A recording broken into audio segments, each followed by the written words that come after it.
जी, विक्रम हांसे जी, श्रीमती नंदिता बोरलोसा जी,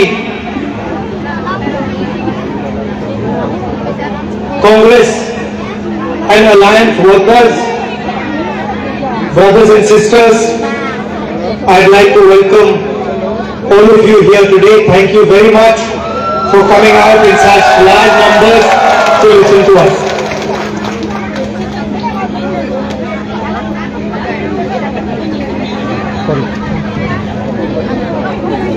असम में अलग अलग विचारधाराएं हैं, अलग अलग आइडेंटिटीज हैं, अलग धर्म हैं, अलग जात के लोग रहते हैं। एक प्रकार से असम फूलों का गुलदस्ता है और उसमें हर एक आइडेंटिटी की जगह होनी चाहिए। हमारी सोच, कांग्रेस पार्टी की सोच शुरुआत से ही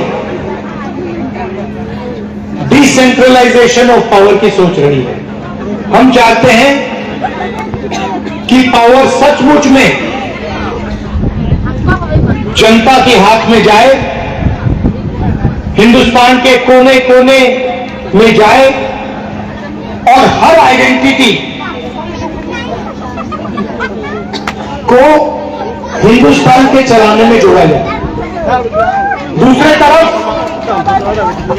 बीजेपी की विचारधारा है कि असम को, असम के आदिवासियों को, असम के सब लोगों को दिल्ली से चला जाए। ये लड़ाई चल रही है। हम कहते हैं कि आपको अपने निर्णय लेने चाहिए, इसलिए हमने आपको कॉन्स्टिट्यूशन में सहायता दिया है ये करवाने के लिए। उनकी सोच है कि आपकी जमीन, आपका जल, आपका जंगल, सारा का सारा उनके हाथों में जाए।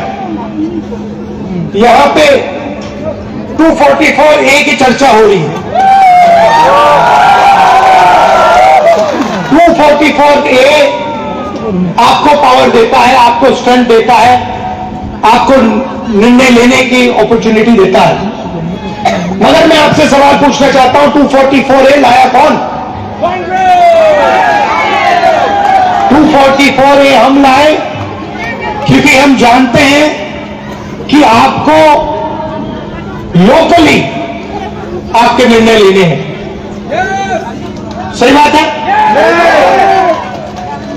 आपको ना गुवाहाटी से चलाया जाए, ना दिल्ली से चलाया जाए, आपको यहीं से चलाया जाए। आपके नेता, आपके जो काउंसिल्स हैं वही आपको चलाए।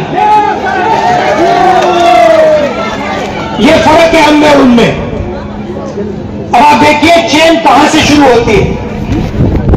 आप सोचते हो कि चेन गुवाहाटी में शुरू होती है।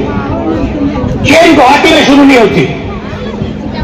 यहां पे अदानी जी को 18,000 बीघा दिया गया है, आपकी जमीन छीन कर उसको दी गई है। अंबानी को 13,000 बीघा, अदानी थर्मल प्रोजेक्ट 6,000 बीघा, अदानी पावर प्रोजेक्ट तकरीबन 1,400 बीघा और